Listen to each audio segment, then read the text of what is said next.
March 9, 1945, 21:30 hours, Imperial Japanese Army Air Defense Headquarters, Tokyo. Lieutenant General Masahiko Takahashi stands before a wall-mounted map of the Japanese home islands, studying weather reports with the calm confidence of a defender who has never failed to protect his nation's capital. His air defense network has intercepted American B-29 raids for 6 months, shooting down dozens of superfortresses while limiting damage to strategic targets through superior fighter tactics and concentrated anti-aircraft fire. Takahashi knows that high-altitude precision bombing cannot achieve decisive results against a prepared defender, that Japanese fighters retain air superiority over their homeland, and that American bomber crews lack the skill and determination to sustain heavy losses indefinitely. Before we jump back in, tell us where you're tuning in from, and if this story touches you, make sure you're subscribed, because tomorrow, I've saved something extra special for you. What Lieutenant General Takahashi cannot possibly know, what no Japanese military officer could conceive in their most terrifying nightmares, is that American strategists have abandoned precision bombing for an entirely new approach that will bypass every Japanese defense. Within 4 hours, 334 B-29 superfortresses carrying incendiary bombs will transform Tokyo from the world's largest city into a sea of flames, proving that Japanese air defenses were designed to counter the wrong threat entirely. Takahashi's confidence rests on 6 months of successful defensive operations against American strategic bombing attempts.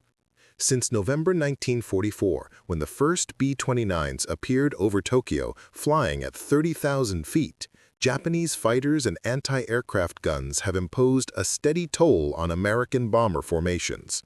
The Nakajima K-84 Hayate fighters, Japan's most advanced interceptors, have proven capable of reaching B-29 operating altitudes and engaging the massive bombers with their 20mm cannons and 12.7mm machine guns. The Japanese air defense system, refined through years of combat experience in China and the Pacific, operates on proven principles.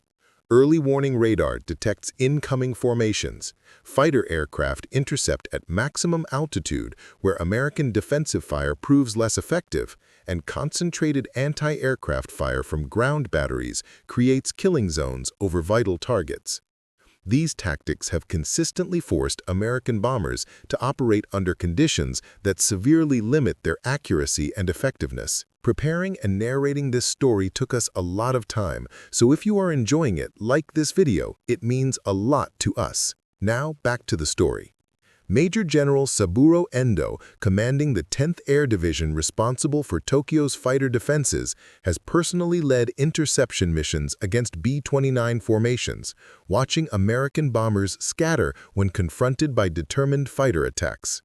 His pilots report that the Superfortresses, while heavily armed and armored, cannot maneuver effectively at high altitude and become vulnerable to coordinated attacks by experienced Japanese aviators. The anti-aircraft defenses surrounding Tokyo represent the most sophisticated air defense network in the Pacific, with over 800 heavy guns positioned to create overlapping fields of fire above critical targets. Lieutenant Colonel Hiroshi Yamamoto, the chief artillery officer responsible for coordinating these defenses, has studied American bombing patterns extensively and positioned his guns to maximize their effectiveness against high-altitude formations. Japanese intelligence reports consistently indicate that American bombing accuracy remains poor, with less than 20% of bombs falling within 1,000 feet of their intended targets. These statistics, compiled from damage assessments after each raid, convinced Japanese commanders that precision bombing cannot achieve the strategic results American planners require to force Japan's surrender. The psychological factor weighs heavily in Japanese calculations, as commanders observed that American bomber crews appeared demoralized by their losses and limited effectiveness. Intercepted radio communications reveal frustration among B-29 crews who risk their lives in missions that produce minimal strategic impact, leading Japanese analysts to predict that American bombing operations will be scaled back due to unsustainable casualties and poor results. Captain Kenji Nakamura, commanding a squadron of K-84 fighters at Narimasu Airfield, has shot down 4 B-29s in personal combat and damaged several others during interception missions. His experience confirms Japanese doctrine that determined fighter attacks can break up American formations and force them to abandon their bombing runs. The sight of massive B-29s falling in flames has become a symbol of Japanese defensive superiority for pilots who grew up believing in the invincibility of their homeland. Unknown to Japanese defenders, American strategic bombing commanders have reached the same conclusion about the ineffectiveness of high-altitude precision bombing, but their response differs dramatically from Japanese expectations. Rather than reducing operations, American planners have decided to abandon precision bombing entirely in favor of area attacks using incendiary weapons designed to create firestorms in Japanese cities built primarily of wood and paper. Major General Curtis LeMay, commanding the 21st Bomber Command from his headquarters on Guam, has studied the disappointing results of precision bombing with growing frustration. His B-29s, the most advanced bombers in the world, have failed to achieve decisive strategic impact despite months of operations and significant crew losses. The problem lies not with the aircraft or crews, but with the tactical approach that plays to Japanese defensive strengths while minimizing American advantages. LeMay's analysis of Japanese urban construction reveals vulnerability that precision bombing cannot exploit. Tokyo contains over 2 million wooden structures packed into dense neighborhoods connected by narrow streets that would channel fires rapidly across vast areas. American incendiary weapons, originally designed for use against German cities, could create conflagrations that would dwarf any previous bombing damage. The decision to switch from high-altitude precision bombing to low-altitude area attacks represents a fundamental transformation in American strategic bombing doctrine. Instead of attempting to hit specific industrial targets from 30,000 feet, B-29s will approach at altitudes between 5,000 and 9,000 feet, where bombing accuracy increases dramatically, but aircraft become vulnerable to lighter anti-aircraft weapons and fighter attacks. Colonel Thomas Power, LeMay's chief of staff, coordinates the planning for what becomes known as Operation Meeting House, the largest incendiary attack in military history. The operation requires complete revision of standard B-29 procedures, from bomb loading and formation flying to navigation and defensive tactics. Every aspect of the mission must be redesigned to maximize the effectiveness of firebombing while minimizing exposure to Japanese defenses. The selection of incendiary weapons proves crucial to the operation's potential success. American ordnance experts choose the M69 incendiary bomb, a 6-pound weapon filled with napalm gel that spreads burning petroleum across a wide area upon impact. Each B-29 will carry over 300 of these weapons clustered in larger containers that open at predetermined altitudes, creating a saturation pattern of fire-starting devices across targeted areas.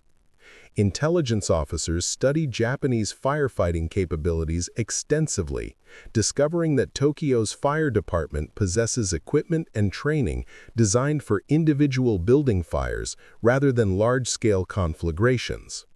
The city's water supply system, dependent on pumping stations that could be knocked out by bombing, represents a critical vulnerability that incendiary attacks could exploit to prevent effective fire suppression.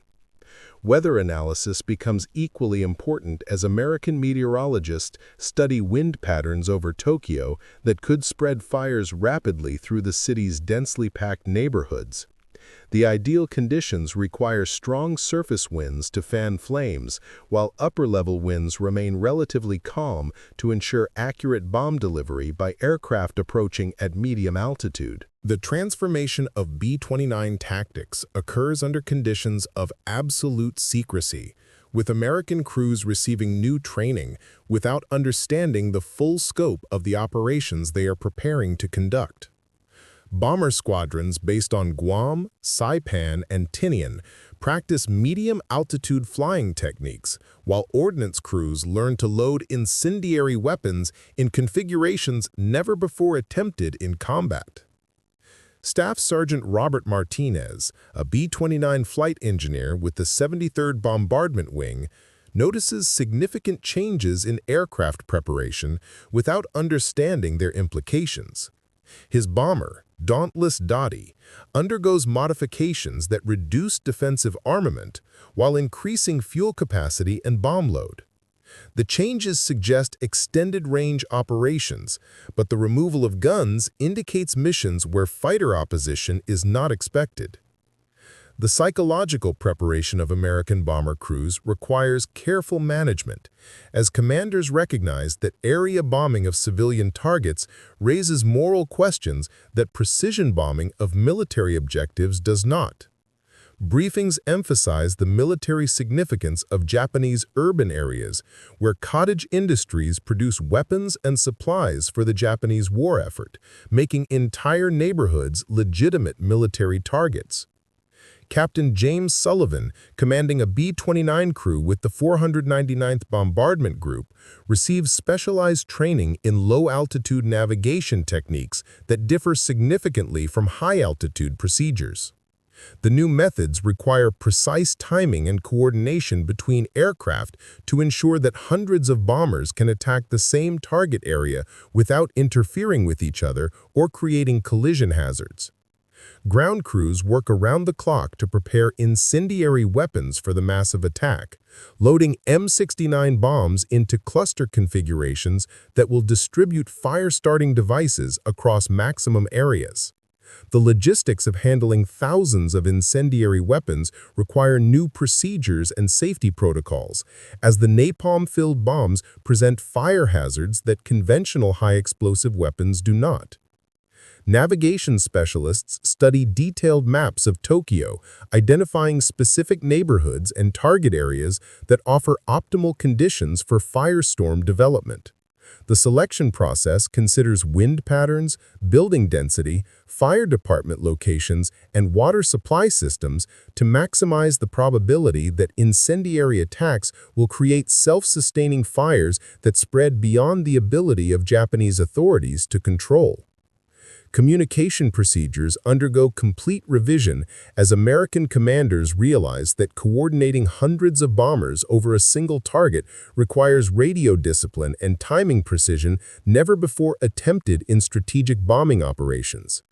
The potential for aircraft collisions, friendly fire incidents, and navigation errors creates risks that must be managed through detailed planning and crew training. Lieutenant General Takahashi's defensive preparations continue to focus on high-altitude interception tactics that have proven successful against previous American bombing attempts.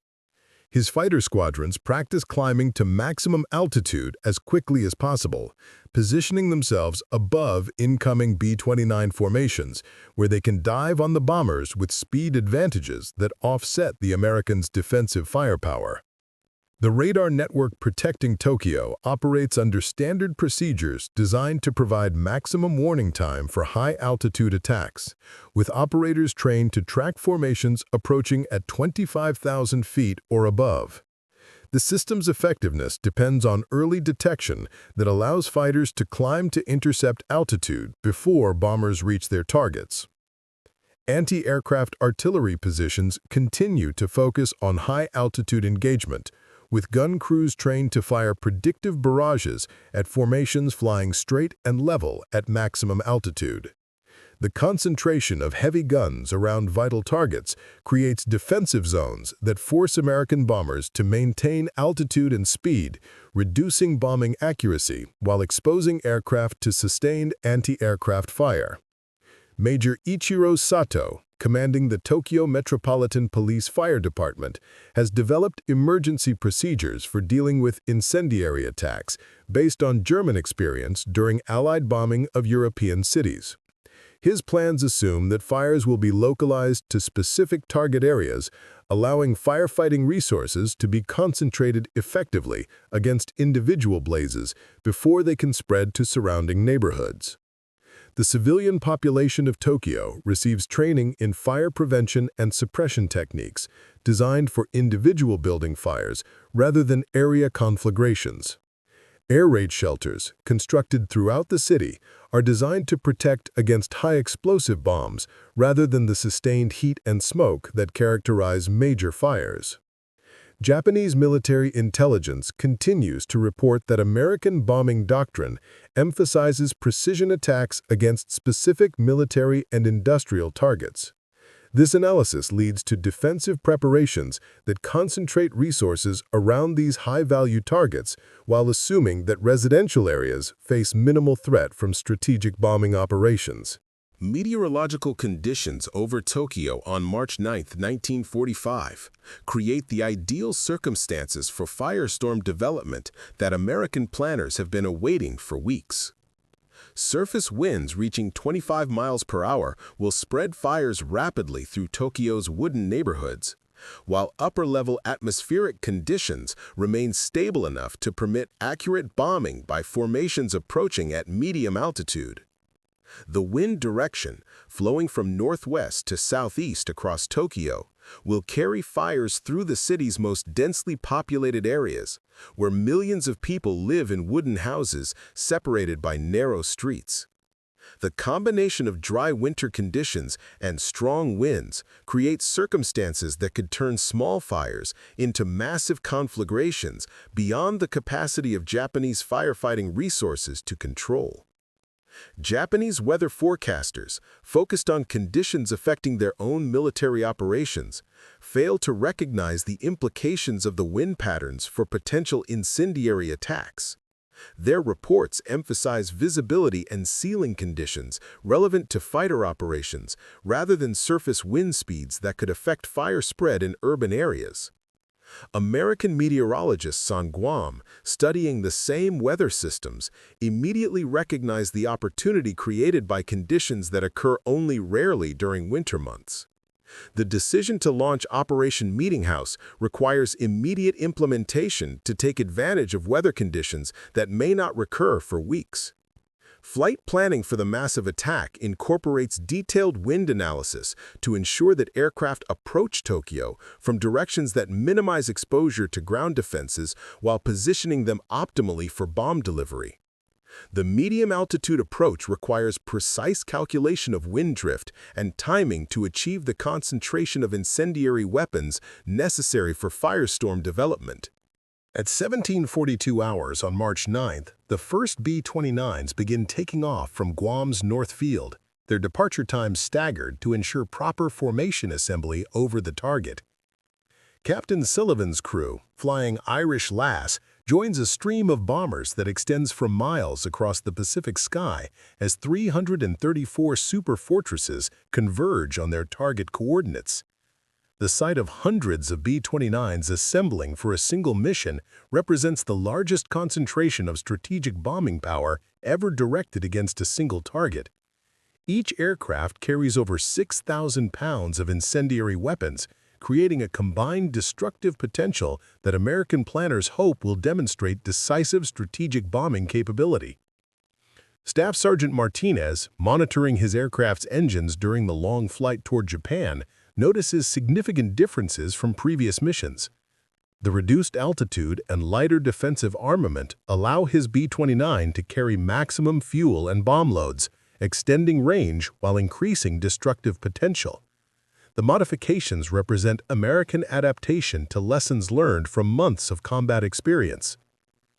Navigation becomes critical as hundreds of aircraft must reach the target area within a narrow time window to achieve maximum concentration of incendiary weapons. The coordination required exceeds anything previously attempted in strategic bombing operations, demanding precision flying and timing that tests American aircrew's abilities to their limits. Radio silence requirements prevent normal communication between aircraft, forcing crews to rely on visual navigation and predetermined timing to maintain formation integrity during the long flight across the Pacific. The discipline required to maintain communication security while coordinating hundreds of aircraft represents a significant challenge for bomber crews accustomed to constant radio coordination. As the B-29 formations approach Japanese airspace, their reduced altitude becomes apparent to Japanese radar operators, who initially interpret the lower approach as a navigation error or mechanical problem affecting individual aircraft.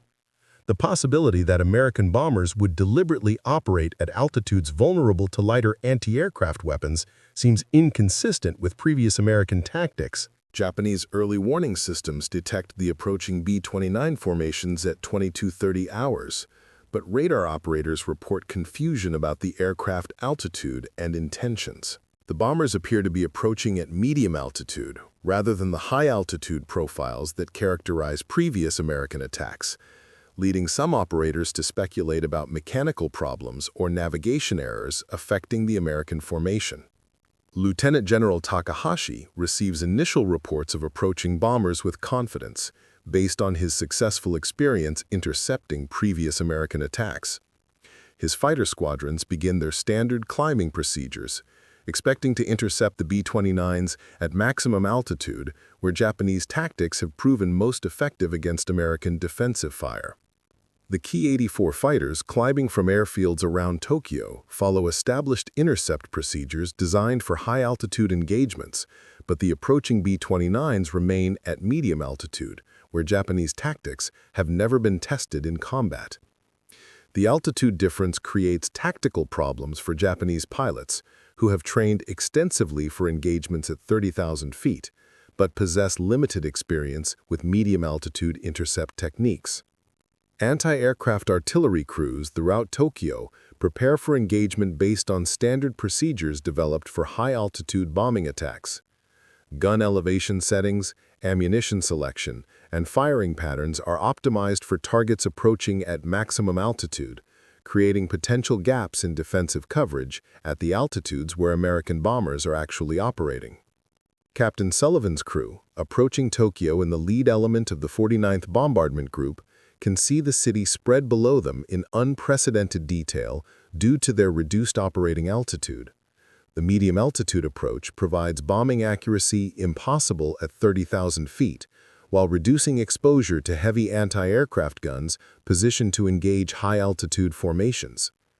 The visual impact of Tokyo at night, seen from 7,000 feet rather than 30,000 feet, gives American bomber crews their first clear view of the target they are about to attack.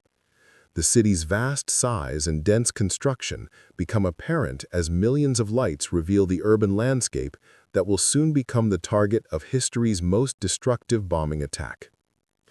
Weather conditions over Tokyo prove optimal for incendiary operations, as surface winds reach predicted speeds, while upper-level atmospheric conditions remain stable enough for accurate bombing. The combination creates circumstances that American planners have identified as ideal for firestorm development in urban areas constructed primarily of combustible materials. At 0:05 hours on March 10th, the first M69 incendiary clusters open above Tokyo's Shitamachi district, releasing thousands of 6-pound napalm bombs that begin falling like deadly rain across the densely packed wooden neighborhoods. The initial fires, scattered across a wide area by the cluster bomb pattern, immediately begin spreading through structures that offer no resistance to flame. The Japanese Fire Department's initial response follows standard procedures developed for individual building fires, with crews dispatching to reported fire locations without understanding the scale of the incendiary attack developing across their entire district. Chief Sako's carefully planned emergency procedures prove inadequate, as fires begin appearing simultaneously across areas far too large for concentrated firefighting efforts. Captain Nakamura's K-84 fighters, finally reaching intercept altitude, discover that the American bombers have already completed their bomb runs and begun departing at high speed toward the Pacific.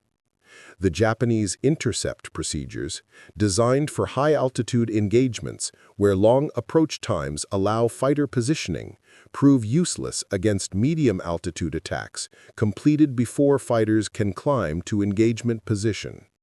The incendiary weapons prove devastatingly effective as napalm gel spreads across wooden roofs and walls that ignite immediately upon contact with the burning petroleum. The M69 bombs, designed specifically for attacks on Japanese-style construction, create fires that spread rapidly through connected structures while producing intense heat that ignites surrounding buildings through radiant energy transfer. Wind conditions accelerate fire spread beyond Japanese firefighting capabilities, as 25-mile-per-hour surface winds carry flames across narrow streets that separate closely spaced wooden buildings.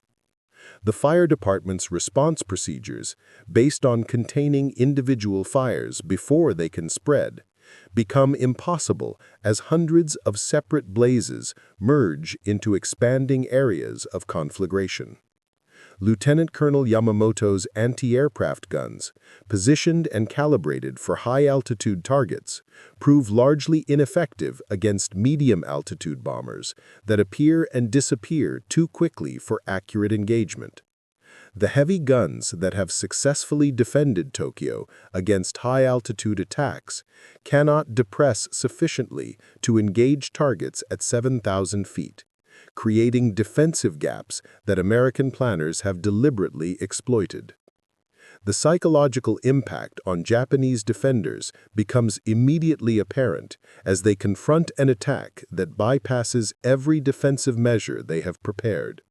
Fighter pilots who have successfully intercepted high-altitude bombers find themselves helpless against medium-altitude attackers who complete their missions before intercept becomes possible.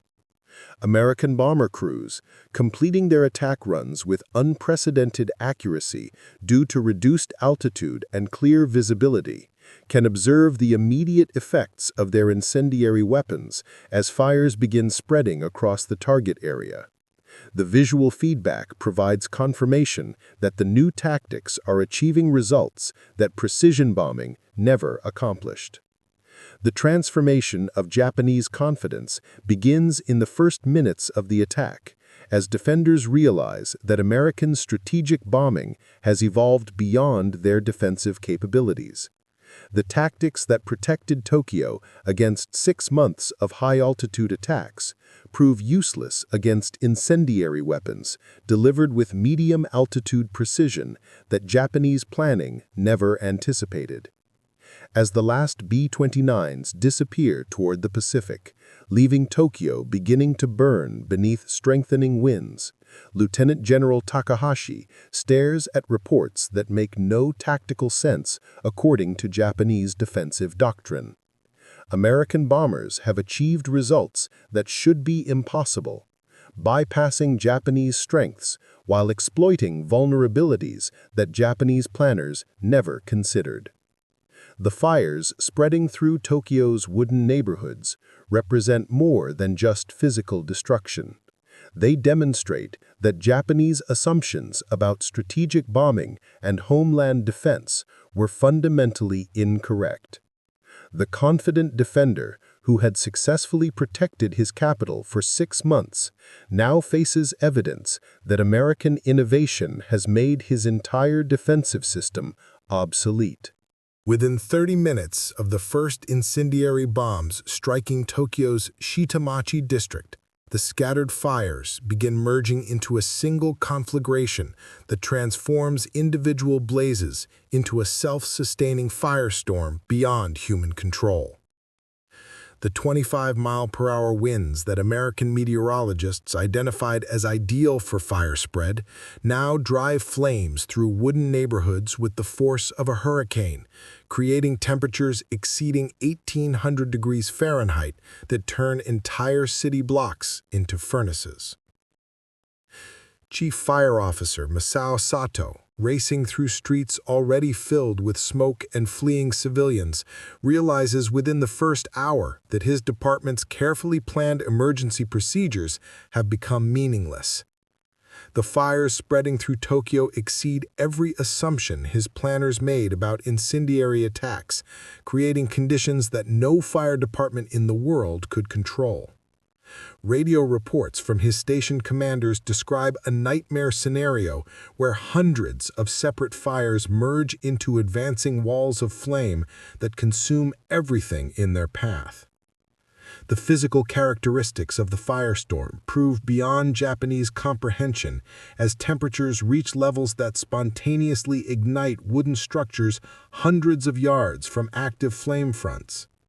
The radiant heat, concentrated by narrow streets that channel thermal energy like furnace flues, creates conditions where firefighting becomes impossible and survival becomes the only rational objective for emergency personnel.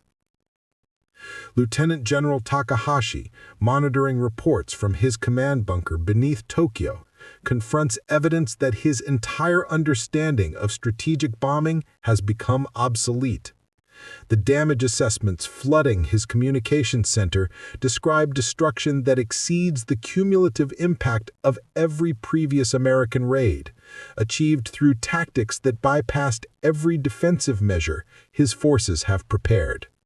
The meteorological conditions that American planners identified as optimal for incendiary attacks prove even more devastating than theoretical models predicted. Surface winds accelerate as heated air rises from the burning city, creating thermal currents that increase wind speeds to 40 miles per hour and drive flames through neighborhoods with mechanical precision that no human agency could achieve. Dr. Hiroshi Watanabe, a meteorologist with the Tokyo Weather Bureau, observes atmospheric phenomena during the firestorm that exceed anything recorded in scientific literature.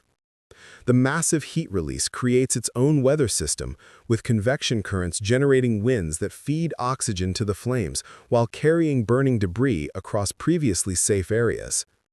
The fire becomes a self-perpetuating system that grows stronger as it consumes more fuel.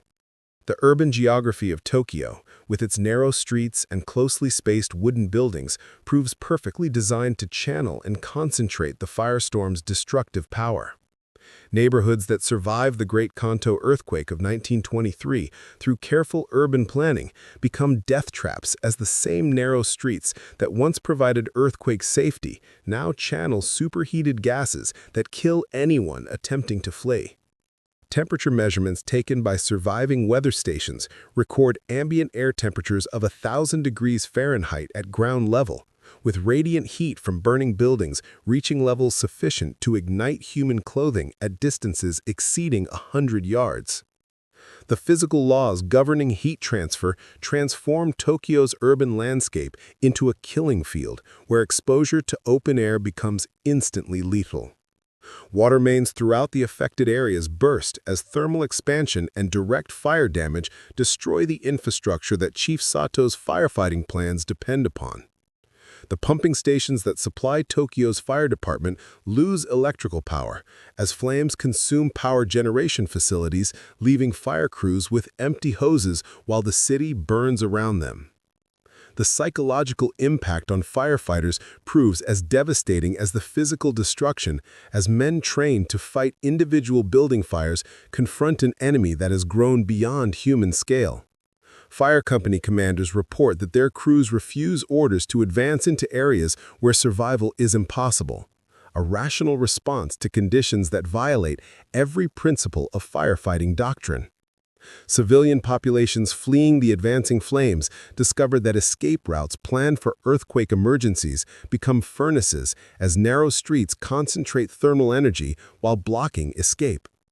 The Tokyo Metropolitan Government's evacuation procedures, designed for localized disasters, prove deadly when applied to area-wide conflagrations that eliminate safe zones and overwhelm transportation capacity. Captain Sullivan's B-29 crew, completing their bomb run and turning toward the Pacific, gains unprecedented visibility of their attack's immediate effects due to their medium-altitude approach.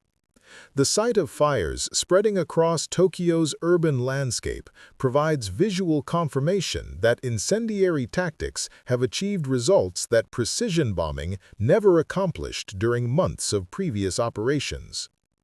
Staff Sergeant Martinez, monitoring radio communications from his flight engineer position, hears reports from other aircraft that describe fires visible from distances exceeding 50 miles. The scale of destruction becomes apparent as bomber crews report that Tokyo's glow illuminates their aircraft even after climbing to cruise altitude for the return flight to Guam. The psychological impact on American air crews proves complex as they witness destruction that exceeds anything they have previously observed from strategic bombing operations. Some crews report satisfaction at finally achieving decisive results against Japanese targets, while others express concern about the scale of civilian casualties that incendiary attacks inevitably produce. Navigator Lieutenant David Chen, plotting the return course to Guam, uses the fires consuming Tokyo as a navigation reference point visible from over 100 miles away.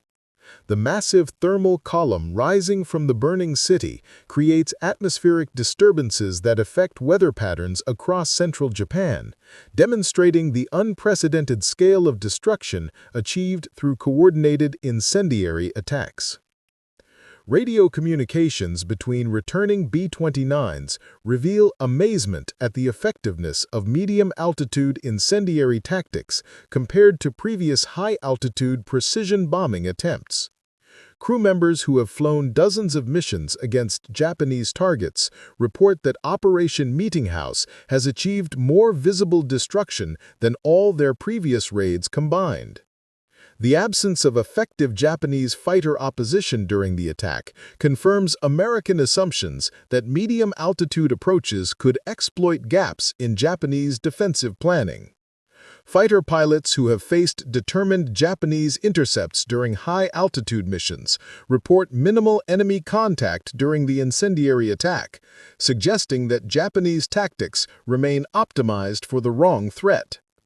Bomb damage assessment photographs taken by reconnaissance aircraft over the following days will reveal that Operation Meeting House destroyed over 267,000 buildings across 15.8 square miles of Tokyo, validating American theories about the vulnerability of Japanese urban construction to coordinated incendiary attacks. Captain Nakamura's K-84 squadron finally reaching intercept altitude after the American bombers have completed their attack runs, faces the futile task of pursuing aircraft that have already departed Japanese airspace.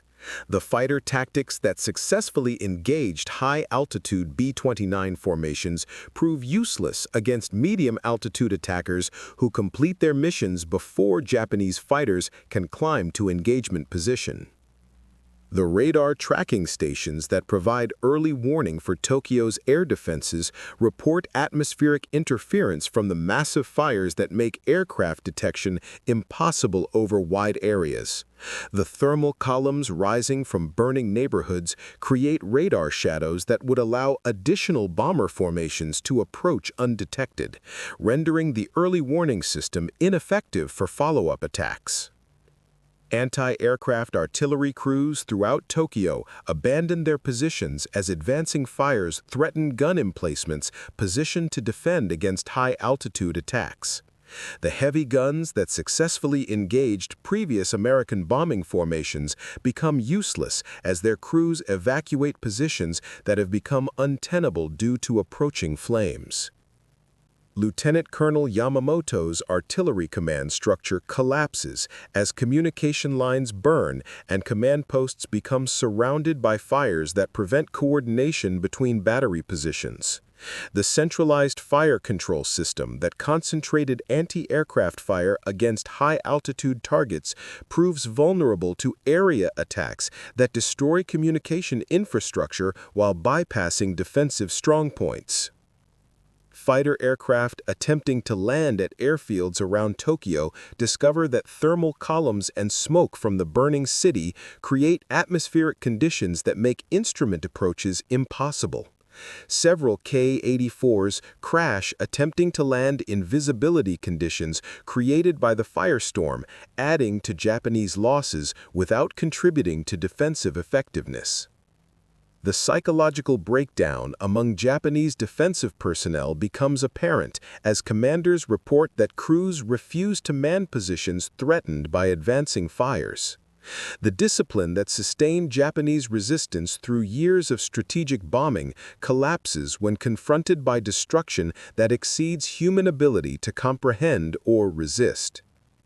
Japanese military doctrine, developed through extensive combat experience in China and the Pacific, offers no guidance for dealing with firestorm conditions that eliminate the distinction between military and civilian targets. Commanders trained to coordinate complex defensive operations find themselves managing refugee evacuation while their military infrastructure burns around them. The human cost of Operation Meeting House becomes apparent as dawn reveals the scale of destruction achieved through coordinated incendiary attacks. Japanese authorities, overwhelmed by casualties that exceed their ability to count accurately, estimate that over 100,000 civilians died during the single night's bombing, more than the immediate death toll from either atomic weapon dropped on Hiroshima or Nagasaki.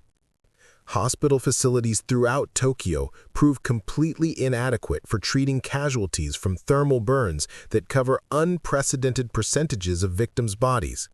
Dr. Takeshi Yamamoto, chief surgeon at Tokyo Imperial University Hospital, reports treating burn injuries more severe than anything documented in medical literature, with survival rates approaching 0 for patients with burns covering more than 40% of their body surface. The civilian evacuation procedures developed by Tokyo Metropolitan Government planners prove deadly when applied to firestorm conditions that eliminate designated safe areas. Evacuation routes become furnaces as thermal drafts channel superheated gases through streets that were designed to facilitate orderly movement during earthquakes but become death traps during area conflagrations.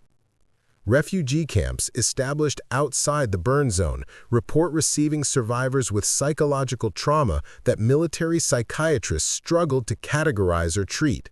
Civilians who witnessed the firestorm describe experiences that exceed normal human reference points, creating mental health challenges that Japanese medical authorities lack resources or expertise to address. The social infrastructure of entire neighborhoods disappears as community leaders, emergency personnel, and local government officials become casualties alongside the civilian populations they were responsible for protecting. The loss of leadership compounds the humanitarian crisis, as survivor groups lack organizational structure for dealing with mass casualties and destruction. Family separation becomes endemic as the speed of fire spread prevents coordinated evacuation that could keep family groups together. Refugee centers report thousands of unaccompanied children whose parents died in the flames or became separated during the chaos of evacuation, creating social problems that will persist for years after the bombing. The economic impact proves equally devastating as small businesses and cottage industries that comprise Tokyo's economic base disappear along with the neighborhoods that house them. The distributed manufacturing system that Japanese war production depended upon suffers damage that cannot be repaired or replaced given wartime resource constraints. The success of Operation Meeting House transforms American strategic bombing doctrine as commanders recognize that area incendiary attacks can achieve decisive results that precision bombing never accomplished. General LeMay's willingness to abandon established doctrine in favor of innovative tactics proves that American military leadership can adapt more rapidly than Japanese defensive planning. Japanese strategic planning undergoes forced revision as military commanders confront evidence that homeland defense capabilities are inadequate against American bombing tactics that exploit vulnerabilities in Japanese urban construction and defensive deployment. The immunity from strategic bombing that Japanese planners assumed would protect the home islands proves to be an illusion. The psychological impact on Japanese civilian morale extends far beyond Tokyo as news of the firestorm spreads throughout the home islands. Populations in other major cities realize that their wooden neighborhoods offer no protection against American incendiary weapons, creating defeatist attitudes that undermine government efforts to maintain civilian support for continued resistance. Industrial production in the Tokyo area, already constrained by shortages of raw materials and skilled workers, collapses completely as the cottage industries that produced components for military equipment burn along with the neighborhoods that housed them. The distributed manufacturing system that allowed Japanese war production to continue despite precision bombing proves vulnerable to area attacks that destroy entire industrial districts. Transportation infrastructure throughout central Japan suffers disruption as rail lines, highways, and communication systems in the Tokyo area become impassable due to fire damage and debris. The logistical network that supports Japanese military operations experiences degradation that affects combat effectiveness across multiple theaters of operations. International reaction to Operation Meeting House varies significantly as allied nations celebrate evidence of decisive strategic bombing, while neutral observers express concern about civilian casualties from area attacks on urban targets. The moral questions raised by incendiary bombing will influence post-war discussions about appropriate conduct in strategic warfare. The success achieved by incendiary attacks against Tokyo leads to immediate planning for similar operations against other Japanese cities, whose construction and geography offer comparable vulnerability to firestorm development. American target analysts identify Nagoya, Osaka, Kobe, and Yokohama as priority targets for follow-up incendiary campaigns. Japanese defensive planners, recognizing that their anti-aircraft and fighter defenses prove inadequate against medium-altitude incendiary attacks, attempt desperate modifications to counter tactics they never anticipated. Anti-aircraft guns receive new elevation mechanisms to engage lower-altitude targets, while fighter squadrons practice intercept procedures designed for medium-altitude engagements.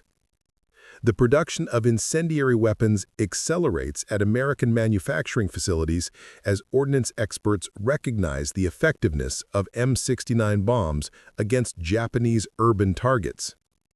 The industrial capacity that previously focused on high-explosive weapons for precision bombing shifts to napalm-based incendiaries optimized for creating fires in wooden construction. Weather analysis becomes increasingly important as American meteorologists study atmospheric conditions over Japanese cities to identify optimal timing for incendiary attacks. The coordination of bombing operations with weather patterns that will maximize fire spread becomes a specialized skill that requires detailed understanding of local wind patterns and seasonal variations. Training programs for B-29 crews expand to emphasize medium-altitude techniques that differ significantly from high-altitude precision bombing procedures. Navigation, formation flying, and bombing accuracy at reduced altitudes require specialized skills that bomber crews must master to maintain the effectiveness demonstrated during Operation Meeting House. Japanese authorities attempt civil defense modifications that might reduce vulnerability to incendiary attacks, including fire break construction and modification of building codes to require less combustible construction materials. These efforts prove inadequate given the scale and intensity of American bombing campaigns and the resource constraints affecting Japanese civilian authorities. The psychological impact of Operation Meeting House extends beyond immediate casualties to affect Japanese civilian morale throughout the home islands.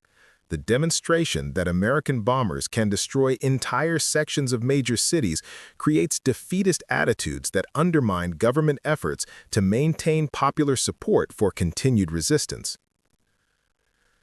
Japanese propaganda efforts struggle to counter evidence of American strategic bombing effectiveness while maintaining claims about homeland defense capabilities. The visible destruction in Tokyo cannot be concealed or minimized, forcing government spokesmen to acknowledge American tactical innovations while attempting to maintain confidence in ultimate Japanese victory. American psychological warfare experts recognize that incendiary bombing achievements provide powerful propaganda tools for undermining Japanese civilian morale.